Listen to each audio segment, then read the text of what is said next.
کہیے جناب، بہت دنوں کے بعد آج آپ سے ملاقات ہو رہی ہے۔ ارے جناب، آج کل ہم ذرا مصروف چل رہے ہیں۔ ارے کیا مصروفیات چل رہی ہیں؟ جیسا کہ آپ کو معلوم ہے کہ ہمارے مدرسے میں معہد سیدنا ابی بکر صدیق میں سالانہ انعامی مسابقات چل رہے ہیں، پھر ان کے بعد امتحان شروع ہو جائیں گے، اور امتحان کے بعد رمضان بھی قریب آ رہا ہے، تو بس انہی سب کی تیاریاں چل رہی ہیں۔ جی ہاں، امتحان کے بعد تو رمضان بھی قریب ہے، تو کیا آپ نے رمضان کی تیاریاں شروع کر دی؟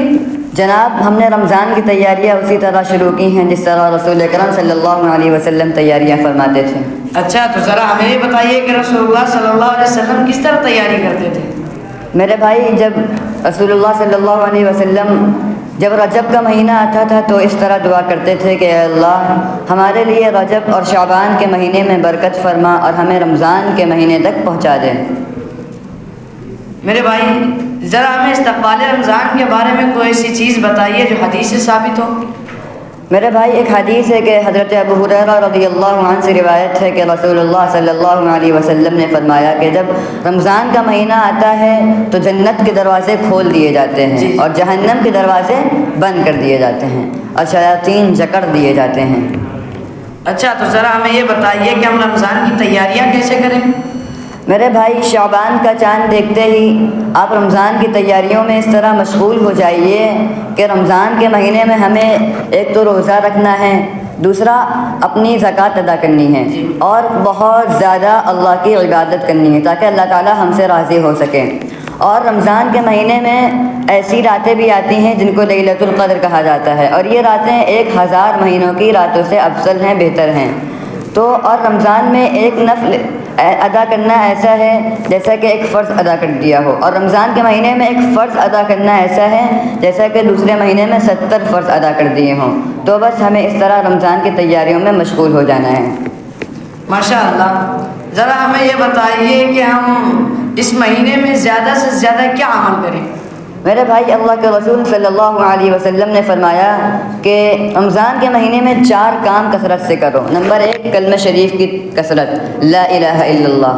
نمبر 2، استغفار، یعنی اپنے رب سے معافی طلب کرو۔ نمبر 4، جنت طلب کرو اپنے رب سے۔ نمبر 4، دوزخ سے پناہ مانگو۔ اچھا، اور ہمیں رمضان کے روزے کے بارے میں بھی کچھ بتائیے۔ میرے بھائی، رمضان اسلام کا تیسرا اہم رکن ہے، اور مسلمان پر 15 شعبان ہجرت کے دوسرے سال روزے فرض ہوئے، اور اسی سلسلے میں اللہ تعالیٰ نے قرآن میں فرمایا فَمَنْ شَهِدَ مِنْكُمُ الشَّهْرَ فَلْيَصُمْ، تم میں سے جو شخص اس مہینے کو پائے وہ اس کے روزے رکھے۔ اور ایک حدیث ہے کہ حضرت عائشہ رضی اللہ عنہا سے روایت ہے کہ رسول اللہ صلی اللہ علیہ وسلم نے فرمایا روزہ آگ سے ڈھال ہے، کوئی شخص اگر روزے سے ہے تو وہ اس کو چاہیے کہ وہ کوئی گالی گلوچ نہ کرے، کسی سے کوئی بدتمیزی نہ کرے، بلکہ کوئی شخص اگر اس سے وہ بدتمیزی سے پیش آ رہا ہے تو اس کو چاہیے کہ وہ اس سے کہے کہ آج میرا روزہ ہے، میں روزے سے ہوں۔